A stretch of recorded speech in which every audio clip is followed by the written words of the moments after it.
지금 예배합니다. 3월 25일입니다. 오늘 하나님께서 주시는 말씀은 고린도후서 11장 16절에서 33절까지 말씀입니다. 함께 읽겠습니다. 내가 다시 말하노니 누구든지 나를 어리석은 자로 여기지 말라. 만일 그러하더라도 내가 조금 자랑할 수 있도록 어리석은 자로 받으라. 내가 말하는 것은 주를 따라 하는 말이 아니요 오직 어리석은 자와 같이 기탄 없이 자랑하노라. 여러 사람이 육신을 따라 자랑하니 나도 자랑하겠노라. 너희는 지혜로운 자로서 어리석은 자들을 기쁘게 용납하는구나. 누가 너희를 종으로 삼거나 잡아먹거나 빼앗거나 스스로 높이거나 뺨을 칠지라도 너희가 용납하는도다. 나는 우리가 약한 것 같이 욕되게 말하노라. 그러나 누가 무슨 일에 담대하면 어리석은 말이나마 나도 담대하리라. 그들이 히브리인이냐 나도 그러하며 그들이 이스라엘인이냐 나도 그러하며 그들이 아브라함의 후손이냐 나도 그러하며 그들이 그리스도의 일꾼이냐 정신없는 말을 하거니와 나는 더욱 그러하도다. 내가 수고를 넘치도록 하고 옥에 갇히기도 더 많이 하고 매도 수없이 맞고 여러 번 죽을 뻔하였으니 유대인들에게 40에서 하나 감한매를 5번 맞았으며 3번 태장으로 맞고 1번 돌로 맞고 3번 파선하고 일주야를 깊은 바다에서 지냈으며 여러 번 여행하면서 강의 위험과 강도의 위험과 동족의 위험과 이방인의 위험과 신의 위험과 광야의 위험과 바다의 위험과 거짓 형제 중의 위험을 당하고 또 수고하며 애쓰고 여러 번 자지 못하고 줄이며 목마르고 여러 번 굶고 춥고 헐벗었노라. 이외의 일은 고사하고 아직도 날마다 내 속에 눌리는 일이 있으니 곧 모든 교회를 위하여 염려하는 것이다. 누가 약하면 내가 약하지 아니하며 누가 실족하게 되면 내가 애타지 아니하더냐. 내가 부득불 자랑할진대 내가 약한 것을 자랑하리라.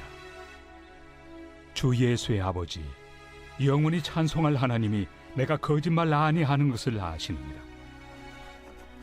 다메섹에서 아레다 왕의 고관이 나를 잡으려고 다메섹 성을 지켰으나 나는 광주리를 타고 들창문으로 성벽을 내려가 그 손에서 벗어났노라.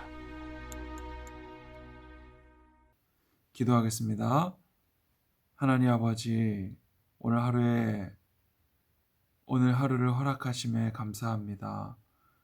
우리는 계획할 수도 선택할 수도 없었던 이 날을 주시니 오늘도 온전히 하나님께만 영광 올려드리는 하루가 되게 하여 주시옵소서.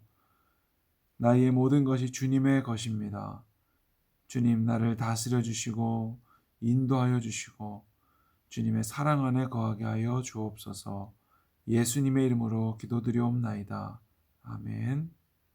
계속해서 고린도 교회의 거짓 사도들과 거짓 선생들에 대해서 말하고 있습니다. 오늘 이 말씀을 보면서 바울이 얼마나 순수한 사람이었는지 보게 됩니다. 세상이 자랑하는 것처럼 나도 자랑하겠노라 라고 이야기하고 있죠. 오늘 우리가 살아가는 이 시대도 마찬가지지만 당시 고린도 지역에도 스스로 자랑하고 경쟁하고 이런 것들이 유행했습니다. 그래서 고린도 교회에 들어온 거짓 교사들과 거짓 사도들 역시 자신들의 어리석음과 세상적인 것을 자랑했습니다. 바울은 가짜라고 말하면서 그는 고난만 받은 자다 이렇게 얘기했죠. 고린도 교회 역시 그러한 거짓에 넘어가서 19절에 보니까 너희는 지혜로운 자로서 어리석은 자들을 기쁘게 용납하는구나. 누가 너희를 종으로 삼아 잡아먹거나 빼앗거나 스스로 높이거나 뺨을 칠지라도 너희가 용납하는도다. 그러니까 거짓 사도들이 말씀을 거짓으로 가르치면서 그들을 종으로 삼고 그들의 것을 빼앗고 그들 스스로를 높아져서 뺨을 칠지라도 고린도 교인들이 이 말씀에 무지하여서 그들에게 종으로서 살아갔다는 거예요. 그러니까 우리는 말씀을 들을 때 목사님의 말씀, 목사님의 인간적인 말을 듣는 것이 아니라 하나님께서 주시는 말씀을 잘 분별할 수 있어야 됩니다. 목사님이 신학교에 가서 배운 게 그거거든요. 어떤 우리가 알고 있는 유명한 목사님의 말씀이 무엇이 잘못됐는지, 그리고 우리가 소위 은혜 받았다라고 하는 말씀들이 왜 잘못됐는지 그런 것들을 신학교에서 배우거든요. 그러니까 우리가 신천지를 이단으로 알고 있지만 그 이만희 씨의 말씀을 들으면서 뭐가 잘못됐는지를 깨닫지 못한다면 언제든지 잘못된 가르침에 넘어갈 수 있는 것이죠. 여러분, 옛날에는 순복음교회도 이단이었습니다. 그런데 지금은 이단에서 이제 사과를 하고 풀려났거든요. 그렇다면 오늘날 한국 교회들의 설교를 들으면서 잘못된 것은 왜 잘못됐는지, 그리고 성경의 가르침을 그대로 전한 설교는 어떤 것인지 그런 것을 우리가 분별할 수 있어야 됩니다. 여러분, 분명한 것은 이단만큼이나 한국 교회 안에도 그런 잘못된 설교들이 많다는 것을 여러분 알아야 돼요. 오늘 말씀에도 분명히 말하죠. 어리석은 자들을 기쁘게 용납하고 있구나. 누가 너희를 종으로 삼아 잡아먹거나 빼앗거나 스스로 높이거나 뺨을 칠지라도 너희가 용납하는구나. 한국 교회 안에도 이 종교라는 것을 가지고 성도된 여러분들을 얼마든지 좌로나 우로나 치우치게 할 수 있다는 것이죠. 여러분, 여기에 민감하게 깨어 있으려면 여러분들이 말씀을 잘 알아야 합니다. 여러분, 말씀으로만 하나님을 알 수 있고 구원받을 수 있는데 말씀을 모른다면, 여러분 이 중요한 구원에 대해서 가볍게 여긴다면 그것만큼 큰 죄는 없을 것입니다. 당시 고린도에 많은 사람들이 자신의 부와 명예와 이런 것들을 자랑할 때 바울은 오늘 나도 자랑하겠노라 라고 말하면서 무엇을 자랑하냐면 23절부터 내가 수고를 넘치도록 하고 옥에 갇히고 매도 맞고 죽을 뻔하였고 40에서 하나 감한매를 5번 맞았고 태장 맞고 돌에 맞고 파선하고 일주일을 깊은 바다에서 지냈고 강의 위협, 강도의 위협, 동족의 위협, 이방인의 위협, 수고하고 애쓰고 자지 못하고 줄이고 목마르고 굶고 춥고 헐벗었노라. 이거 외에도 너무나 많은 고난을 받았다고 이야기하고 있습니다. 이것을 자랑하고 있어요. 여러분, 이것이 여러분의 자랑이 될 수 있습니까? 여러분들에게 고칠 수 없는 병이 있고, 그리고 해결할 수 없는 가족 문제가 있고, 경제적인 문제, 뭐 여러 가지 삶의 문제들이 내 삶 가운데 가득 넘쳐 있을 때 여러분 이것을 자랑할 수 있습니까? 바울은 오늘 그걸 자랑하고 있어요. 단 이것을 무엇을 위해 자랑하냐면 바로 하나님을 위해, 그리고 복음을 위해 자랑합니다. 내가 복음을 위해 질그릇된 내 육신에 가진 보배가 얼마나 귀중한 것인지를 자랑하는 일에 내 삶의 연약함과 부족함은 전혀 문제가 되지 않는다는 것이죠. 도리어 이것을 통해서 하나님의 은혜와 하나님의 완전하심을 경험할 수 있었다고 말하고 있습니다.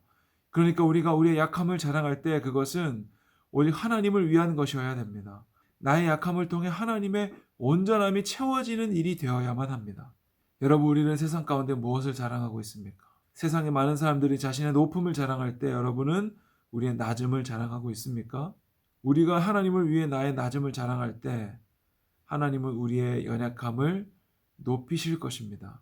누구든지 낮아진 자는 높아질 것이요 누구든지 섬기려 하는 자는 높임을 받으리라 말씀하셨죠. 여러분, 가난한 자가 구원받을 것이라 말했고 애통하는 자가 구원받을 것이라 말했습니다. 여러분 어떤 자입니까? 여러분 오늘 하루 나의 약함을 한번 찾아보세요. 나의 낮아짐을 돌아보세요. 그리고 그것을 자랑하십시오. 적극적으로 낮은 곳에 처하기를 노력하십시오. 그러면 하나님께서 여러분들을 높이실 것입니다. 오늘 하루 그러한 은혜가 저와 여러분들에게 있기를 축복합니다. 기도하겠습니다. 하나님 아버지, 오늘 하루 우리 중등부의 삶을 기억하여 주시옵소서. 한 사람 한 사람 세밀하게 역사하시는 하나님, 오늘 각자의 상황과 기도 제목을 아시오니 하나님께서 가장 좋은 것으로 채워주시고 인도하여 주시옵소서. 다만 해결할 수 없는 여러 가지 문제들, 나의 약함과 고난 가운데 있는 나의 삶 가운데 하나님 함께하여 주셔서 이것이 나의 자랑이 되게 하여 주시고, 우리는 이것에 우리의 마음을 두는 것이 아니라 하나님께만 우리의 중심을 올려드릴 수 있도록 도와주시옵소서. 오늘 하루도 주님만 영광 올려드리기를 원합니다. 오늘 하루도 주님만 내 삶의 왕이요 주인이 되어 주십시오. 나의 모든 고민과 질문들에 응답하여 주시고 내 삶의 문제 가운데 함께하여 주셔서 나의 연약함을 통해 하나님의 온전함이 드러나는 하루가 되게 하여 주옵소서. 예수님의 이름으로 기도드리옵나이다. 아멘.